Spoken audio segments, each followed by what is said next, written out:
Selamat datang kembali. Hari ini ada satu gagasan yang kayaknya menarik banget buat kita bedah.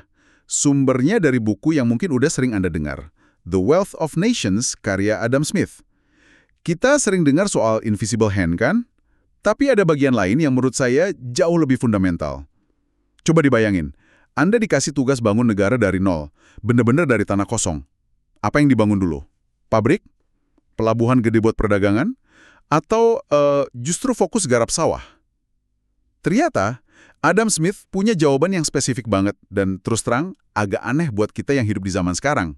Yuk kita kupas. Betul sekali, kita bakal lihat bab 1 dari buku ketiga, judulnya Of the Natural Progress of Opulence, atau ya, alur alami kemakmuran lah. Dan ini bukan cuma teori ekonomi abad ke-18 yang usang ya. Anggap aja ini semacam cetak biru dari Smith tentang gimana ekonomi yang sehat itu harusnya tumbuh secara organik dari bawah. Dan yang paling penting, model ideal ini dia pakai buat nunjukin apa yang salah sama kebijakan di Eropa waktu itu. Jadi kita bedah dulu logikanya. Kenapa menurut dia semua harus mulai dari desa, baru ke kota? Oke, kita mulai dari fondasinya ya. Smith bilang perdagangan paling dasar di masyarakat manapun itu antara penduduk desa dan kota. Kedengarannya simple, tapi apa sih yang bikin hubungan ini krusial banget menurut dia? Cara kerjanya sebenarnya simple, tapi dampaknya luar biasa. Desa, atau ya sebut aja sektor pertanian, itu kan masuk dua hal vital ke kota. Pertama, makanan, sarana subsistensi katanya. Kedua, bahan mentah buat industri. Kayu, wol, kapas, apapun itu. Tanpa ini, kota ya nggak bisa ada. Nah, sebaliknya, kota ngirim balik barang-barang manufaktur. Alat-alat tani yang lebih bagus, pakaian, perabotan gitu. Jadi kayak simbiosis mutualisme raksasa ya. Tapi Smith nekenin ini bukan sekedar barter biasa. Ada satu kutipan yang benar-benar, mengubah cara saya mikir soal efisiensi. Dia bilang, petani bisa beli sepatu dari kota dengan menjual hasil panen yang ongkos produksinya jauh lebih kecil daripada kalau dia repot-repot bikin sepatu itu sendiri. Jadi, ini bukan cuma soal dapat barang, tapi soal bebas waktu dan energi. Tepat. Itulah inti dari pembagian kerja. Petani nggak perlu pusing belajar jadi tukang sepatu. Dia bisa fokus 100% jadi petani terbaik. Sebaliknya juga, pengrajin di kota nggak perlu cemas soal nanam gandumnya sendiri. Spesialisasi ini bikin dua-duanya jauh lebih produktif. Smith bahkan nyebut keuntungan ini saling menguntungkan dan timbal balik. Nggak ada yang rugi. Tapi ada satu poin krusial yang sering kelewat. Apa tuh? Bahwa hubungan ini sebenarnya nggak seimbang kalau soal ketergantungan. Eksistensi kota, kata Smith, itu sepenuhnya bergantung pada surplus dari desa. Sebuah kota nggak bisa lahir apalagi tumbuh kalau petaninya cuma bisa produksi cukup buat makan mereka sendiri. Harus ada kelebihan, surplus pangan dan bahan mentah yang bisa dilempar ke pasar buat ngidupin orang-orang non-pertanian di kota. Tunggu, kalau kota benar-benar bergantung sama surplus desa, berarti kalau ada gagal panen besar-besaran, kota bisa lumpuh total dong. Ketergantungannya di level paling dasar ini ternyata sangat satu arah ya. Desa bisa aja hidup tanpa kota, tapi kota nggak bisa hidup tanpa desa. Persis. Makanya Smith nulis secara eksplisit, kota dapat dikatakan memperoleh seluruh kekayaan dan penghidupannya dari desa. Ini fondasi dari seluruh argumennya. Kemakmuran pertanian itu prasyarat mutlak, bukan pilihan. Fondasi harus ada dulu sebelum tembok dan atapnya dibangun. Nah, ini dia bagian yang menurut saya paling menarik. Kalau pertanian itu fondasi segalanya, Smith bilang, secara alami, kalau orang dibiarin bebas milih, mereka bakal lebih suka naruh modalnya di tanah, di sawah, bukan di pabrik atau kapal dagang. Ini kan agak aneh ya kalau kita pikirin sekarang. Semua orang pengen investasi di startup teknologi. Kenapa Smith yakin banget orang lebih suka jadi juragan tanah? Karena dia mikirnya nggak cuma sebagai ekonom, tapi juga sebagai psikolog. Smith ngasih 3 alasan utama yang manusiawi banget. Yang pertama, dan paling utama itu keamanan. Modal yang Anda tanam di sebidang tanah itu kan ada di depan mata. Bisa dilihat, diawasi, dikontrol langsung. Oh, kayak investor zaman sekarang yang ngerasa lebih aman beli properti di dekat rumahnya daripada beli saham perusahaan asing yang pergerakannya nggak ketebak. Rasa bisa ngelihat langsung itu ternyata penting banget ya. Banget! Coba bandingin sama modelnya pedagang internasional. Kata Smith, modal itu harus dipercayakan tidak hanya kepada angin dan ombak, tetapi juga kepada kebodohan dan ketidakadilan manusia.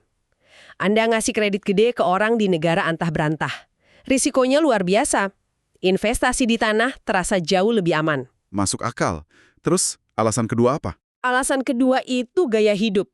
Nah, ini bagian yang nunjukin Smith itu bukan robot ekonom yang cuma mikirin untung rugi.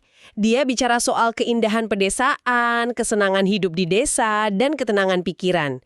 Dia mengakui kalau manusia itu nyari kepuasan hidup, bukan cuma profit. Tapi tunggu dulu. Bukannya ini pandangan yang romantis banget ya? Kehidupan petani di abad ke-18 itu kan identik sama kerja keras, kemiskinan. Mungkin buat banyak orang, kota justru nawarin jalan keluar dari hidup desa yang susah itu. Pertanyaan bagus banget.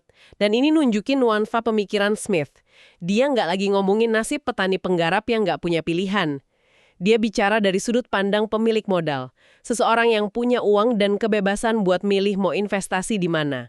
Nah, buat orang kayak gitu, pilihan buat hidup di pedesaan yang asri sambil ngawasin asetnya tumbuh, itu pilihan yang menarik banget secara non-finansial. Terakhir, yang ketiga, itu kemandirian. Seorang tuan tanah, kata Smith, nggak terlalu bergantung sama orang lain. Nasibnya lebih banyak di tangannya sendiri. Beda sama pedagang yang hidupnya bergantung sama pemasok, pelanggan, bankir, pemerintah.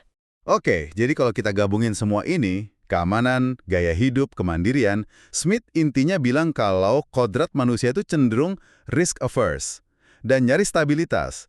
Dan investasi di tanah memenuhi semua kriteria itu. Jadi, apa implikasinya bagi cara sebuah negara berkembang? Implikasinya jelas banget. Alur kemajuan yang alami itu begini. Pertama, modal dan tenaga kerja ngalir deras ke pertanian. Tanah digarap, ditingkatkan, dibikin subur dan produktif. Hanya setelah fondasi pertanian ini kokoh dan surplusnya melimpah, barulah kota-kota bisa tumbuh secara signifikan. Dan baru setelah itu, perdagangan luar negeri yang beresiko jadi pilihan yang masuk akal. Pertumbuhan kota itu akibat dari makmurnya desa, bukan penyebabnya. Tapi kan dalam prakteknya, sejarah nggak selalu begitu. Bahkan Smith sendiri ngakuin kalau kota kadang bisa dapat pasokan dari negara yang sangat jauh, nggak melulu dari desa sekitarnya. Apa ini nggak menyanggah teorinya sendiri? Justru sebaliknya, ini cara cerdas Smith buat nyiapin argumen utamanya di bab-bab berikutnya.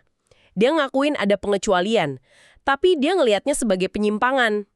Penyimpangan yang menyebabkan variasi dalam kemajuan kemakmuran. Dengan kata lain, pengecualian ini bukti kalau ada sesuatu yang mengganggu alur alami itu. Dan apa pengganggu itu? Jawabannya, menurut Smith, adalah institusi manusia. Kebijakan dan hukum buatan manusia. Dia bilang, tatanan alami ini seringkali dihalangi, khususnya dalam sejarah Eropa setelah runtuhnya Kekaisaran Romawi. Banyak kebijakan yang secara sistematis justru lebih mentingin industri dan perdagangan di kota dengan ngorbanin pertanian. Bisa kasih contoh konkretnya nggak? Institusi manusia yang ngebalik alur alami ini, apa yang sebenarnya terjadi di Eropa waktu itu? Tentu. Salah satu contoh terbaik itu hukum waris kayak primogenitur, di mana seluruh tanah warisan jatuh ke anak laki-laki tertua. Tujuannya sih buat jaga kekuasaan bangsawan, tapi efek ekonominya, tanah jadi terkonsentrasi, gak bisa dijual beli dengan bebas, dan sering gak dikelola dengan baik. Di sisi lain, kota-kota dikasih hak istimewa, monopoli dagang, pengrajin bikin serikat kerja yang membatasi persaingan. Akibatnya, ya modal dan tenaga kerja secara artifisial ditarik ke kota, sementara desa sebagai fondasi ekonomi malah terabaikan. Aha, jadi kemajuan alami ini sebenarnya bukan deskripsi tentang apa yang terjadi dalam sejarah, melainkan sebuah benchmark, semacam standar ideal buat menilai seberapa kacau atau nggak efisien kebijakan ekonomi waktu itu. Tepat sekali. Itulah cerdasnya argumen Smith. Dia bangun dulu sebuah model yang logis, berdasarkan sifat manusia dan hukum ekonomi dasar. Terus dia bandingin sama realitas sejarah dan bilang, lihat, kebijakan kalian itu ngebalik tatanan yang seharusnya. Dan itulah sumber masalahnya. Kritiknya ke sistem merkantilis yang terobsesi sama ekspor manufaktur itu akarnya dari sini. Kalian lagi bangun atap megah di atas fondasi yang rapuh, gitu katanya.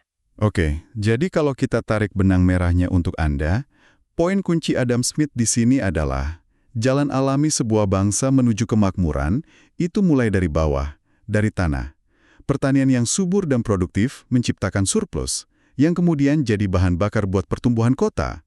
Dan kalau nggak ada intervensi, naluri manusia buat cari aman dan tenang bakal otomatis ngarahin modal ke sana dulu. Dan kerangka berpikir dari abad ke-18 ini ternyata masih relevan banget buat kita renungkan hari ini. Coba deh kita lihat di era modern. Ada kan negara berkembang yang dulu terobsesi bangun kawasan industri canggih atau jadi pusat keuangan. Tapi mereka ngabain sektor pertaniannya. Akibatnya, mereka jadi bergantung banget sama impor pangan.